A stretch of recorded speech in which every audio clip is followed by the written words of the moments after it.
Senator, some of your House colleagues said the same thing, that they're not going to support the bill because it adds too much to the deficit, but then they ended up voting for it. Do you think the president could put pressure on you and others? Trump's big, beautiful bill might be dead on arrival in the Senate. A key Republican senator just told the media that they are not going to vote for it in its current form. This could be the end. We're going to get to those comments shortly. But first, we need to talk about what's inside, because Republicans were writing it up until the last minute. Which reminds me, do you remember during the Obamacare fight when Republicans complained that they didn't even know what they were voting for? Well, here they are, passing an over 1,000-page bill full of giveaways to the rich and corporations, cuts to vital social safety net programs, the elimination of environmental initiatives, and much more. So let's start with the big one. This is what they really wanted: the extension of Trump's tax cuts from 2017. Now, I'm sure you remember those tax cuts were giveaways to the wealthy and corporations. The billionaires benefited the most. Working people, however, their tax cuts were regressive, which means they shrunk over time. Right now, those cuts are set to expire at the end of the year. If Republicans pass this, they get extended.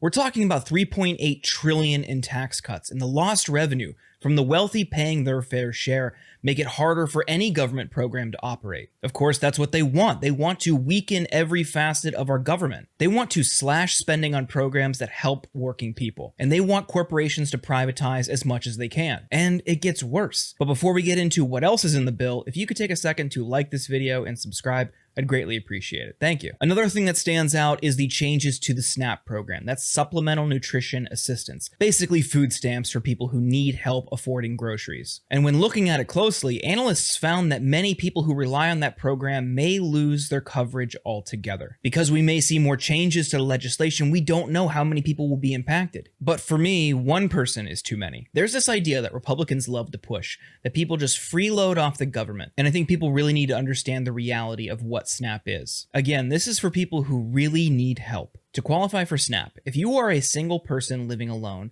that is 130% of the federal poverty level, which means you can't make any more than $20,345 in a year. That is not a lot of money when you factor in rent, utilities, other expenses, and how much you get each month from SNAP varies state by state, but it isn't a lot. It could be as little as $160 or $170 a month. If you are already struggling to make ends meet, that is a vital lifeline, but it certainly isn't going to change your life. You're not living a wealthy, opulent lifestyle after that. I'd argue that's something that we should all recognize is something that we should provide for our fellow man, for our neighbors, for the people in our community who just need help. But Republicans want to kick people off that program. For what? So their billionaire buddies can buy another yacht? I mean, you are literally taking food off kids' plates to buy Elon Musk another yacht. I talked in a recent video about how 14 million people are at risk of losing their health insurance thanks to this bill. And now Republicans want to add insult to injury. Not only could some people lose their health insurance, a lot of those 7 million people who are going to go without health care are 7 million people who aren't supposed to be getting federally funded health care right now anyway. They might not be able to afford to eat. For college students, there are significant changes to student loans, ending the Biden-era repayment plans, to changes to the Pell Grant program,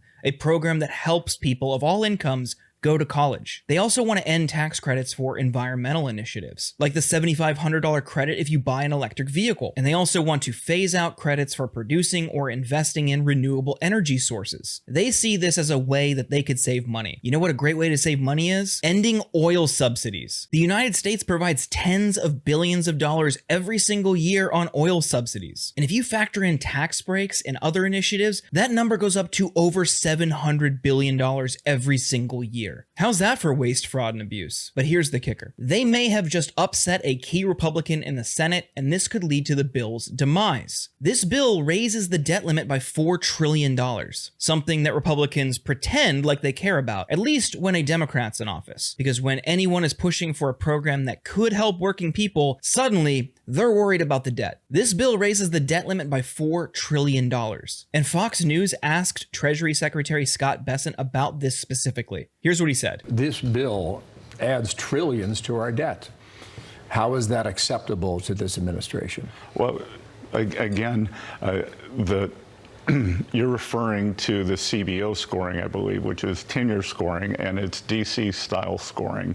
So we think that we can both grow the economy and control the debt. DC style scoring. So what he's doing here is taking issue with the fact that the CBO looks at the 10-year cost of this bill, which again, to compare to the Republicans of the past, that's exactly what they did when people talked about Medicare for All. They would take the 10-year number for Medicare for All and point to that. So they like DC style scoring when they want to shoot legislation down. But here, no, not a big deal. But someone in the Senate does think it's a big deal. And this might spell disaster for Trump. Take a look. The Senate's going to want to put its own stamp on this. We'll write our own version of the bill. I talked to the president about this last night, and his instructions were pretty clear. Don't cut Medicaid. This will be the greatest increase in the debt ceiling ever, and GOP owns this now. Senator, some of your House colleagues said the same thing, that they're not going to support the bill because it adds too much to the deficit, but then they ended up voting for it. Do you think the president could put pressure on you and others? I'm not persuadable to go against the principles of conservative government. The Republicans don't have a lot of space in the Senate to work with. They can only afford to lose 3 Republicans. And you're already seeing one here. Other Republicans have said there will be changes. Josh Hawley seemed to indicate he wants changes. So there's 2. Who might be the 3rd? Make your predictions in the comments below. And if you enjoyed this video, please like and subscribe. Thank you so much for watching.